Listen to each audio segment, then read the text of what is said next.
I'm going to share with you some coins that I have never purchased before. But first, we're going to look at a few other coins that are pretty nice to look at too, that I bought at the Milton Coin Show last Saturday. So let's get started. Let's take a look at some of these because you don't want to miss these. Okay, here's a few things that I purchased at the coin show.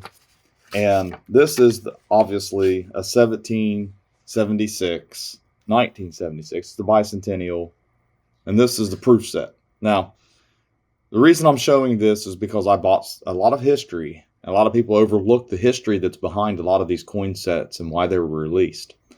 Now, this is an S mint mark. They all have mint marks on them. Okay, they're proofs, and these are the 40% silver.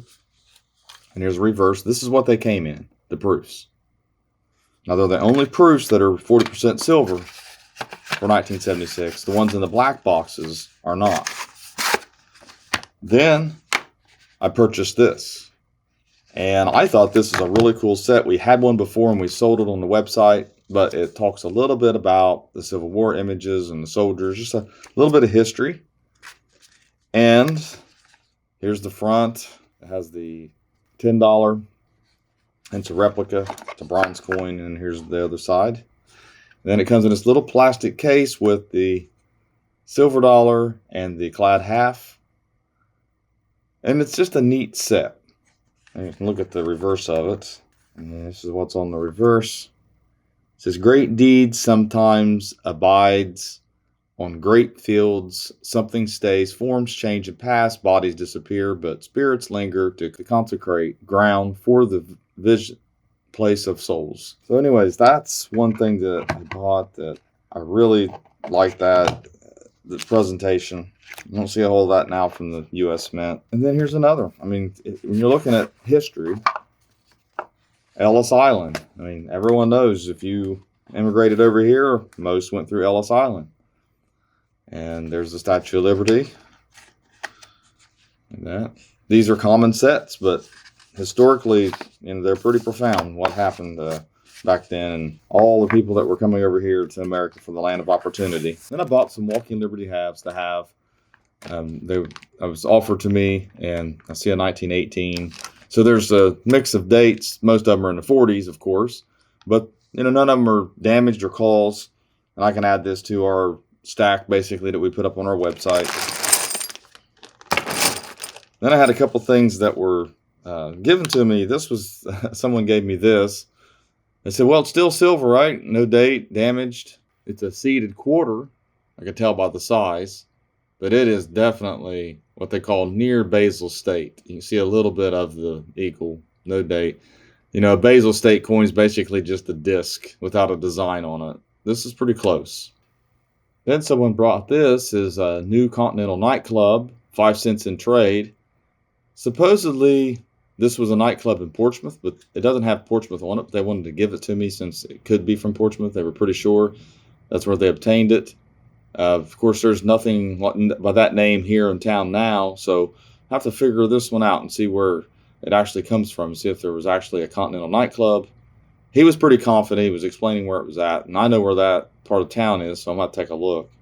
Have to look a little bit of research on it. Bought a roll of Mercury Dimes. Haven't really looked at them. Fine to very fine. There's 48 of them in here, I believe. This is a really cool piece here. An off-center Indian cent. It's got a little bit of damage. It's kind of bent. But these are rare to find off-center. So I did a trade with this one. I sold some proof sets to a dealer, and we did a little trade on it. Then I purchased a 1915, a little better date, Barber $50. And when you're looking up here and you see a little bit of the L, you're starting to get into the G6 very good 8 range. Then, of course, I couldn't pass up some CCs. And I bought this 90cc. And when you're looking at this, you're getting close to the very fine 15 range here. Starting to see a little bit of the line in front of the hair. And then we have this one, which is definitely very fine. It's a 78cc. And there's a reverse. With these coins, I bought them from a dealer. and we had to sit down to decide on the grades. He actually has watched a lot of my videos, so he knew we would come to a deal on these. This is a 79cc and G. Really nice coin. I'll always try to buy the CCs if I can. And then here's an 1893cc, and it's a little better than G4, but it's pretty close.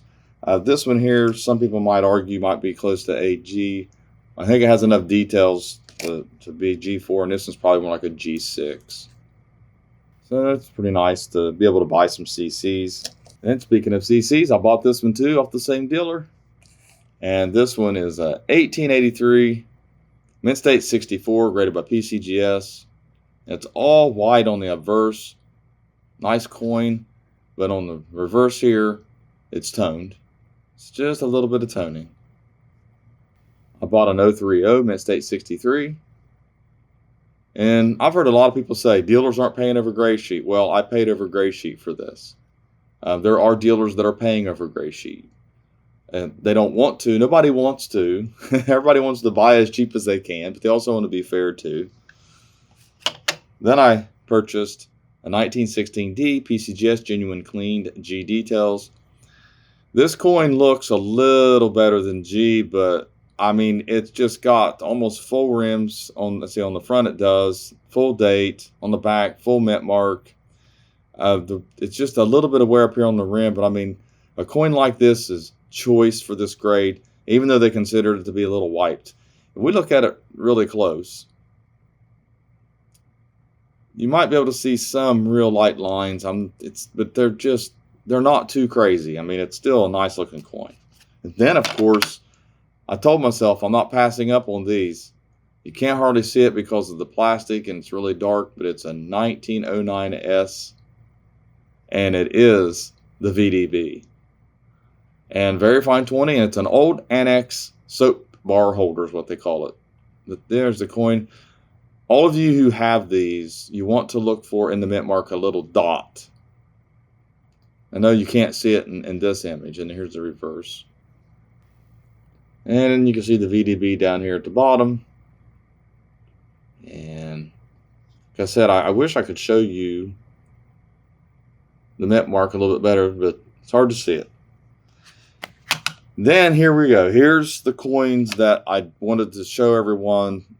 I don't buy very often, and I did not pass these up for a reason. Probably going to keep these because I want to have my display up front when I eventually get to that, and I want to have some coins like this. You know, the older coins, the colonial. This is the Massachusetts with the horned eagle, 1787, fine 15. And this is a choice coin for the grade. Me and the other dealer agreed that it's potentially a little bit better than this, but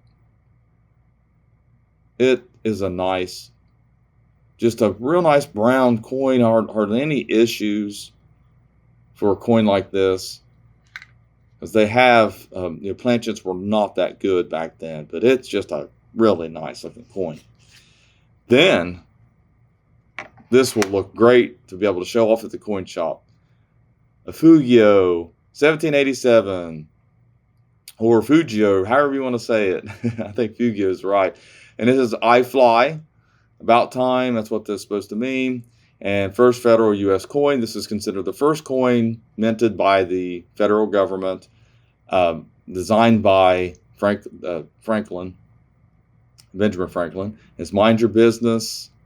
And turn the back over, or look at the reverse, and it's has the 13 colonies chained together, and 13 circles for 13 colonies. We are one is the motto in the middle. This is really cool to own. I will keep this. I will display it. I'm going to find a way to put it in a nice display case so everyone can see the first coin that's considered the first federal coin, right before the ratification. And, it's called the Fugio because of the sun, I fly. And it's actually a copper penny. You're referring to the sun flying by, in other words. And the best thing to do when you want to learn something about a coin, or you're saying, I don't know about this, I don't know about that, go research it. I mean, Wikipedia's got a pretty good article on these, and it'll talk about it a little bit. I may leave out some details, but it's always good to know the history of your coins that you like to collect, history of coins that you think are cool. Now, the next coin is something that I could not pass up, and I paid up for it. But I have never bought one like this before, and I like that one either. But this one here, I had to buy it. Does anybody recognize this? 1855, and it's a pattern for the Flying Eagle cent. It's Judd 168, and the reason they say J is because Judd basically wrote the book on patterns. And look at the grade. PR 40, which means proof 40. This is a circulated proof. Proofs can be circulated. Proof is not the grade. It's part of the grade on this coin. 40 is the grade of this coin. So really, it's an extra fine 40 coin, but since it's a proof, it's a PR 40. It does have the CAC sticker. It is an exceptional looking coin for what it is. And it has the 1 cent on the back. And I could not pass this coin up. I don't believe I've ever owned a pattern like this. And I'm definitely going to use it probably as a display just to kind of show. So it's kind of a personal collection. And I don't want to collect coins too much. I'm not saying it would not be for sale, but it's going to have to sell for more than what I paid for it before I would consider it. And I think I paid $1,200 for this coin. So like I said, I really like this, but it's neat to be able to someone walk in the shop and say, look, this is a pattern coin. This is what they did. They did different designs. They took them, sent them to maybe Congress or dignitaries, and to see if they would work, see if those designs could be adopted and accepted, and what people's reactions were, that kind of thing. This one, I think I did a video and kind of made fun of it because it looks like its neck's broke. But regardless, I like the coin. I still like the coin. Doesn't matter if I think it looks a little funny or not. I like it. So there you have it. Some of the purchases that I made at the Milton Coin Show. You never know what you're going to find at a coin show. And this is just a sample of what was there. It's a pretty good show. Nice weather outside, so there wasn't as many people as usual, but it's still, there's a lot of people there, surprisingly, for the day, because it was a nice day. So thanks for watching my latest video. Please hit the sub button and the bell to get all notifications for my videos coming up, and have a great day.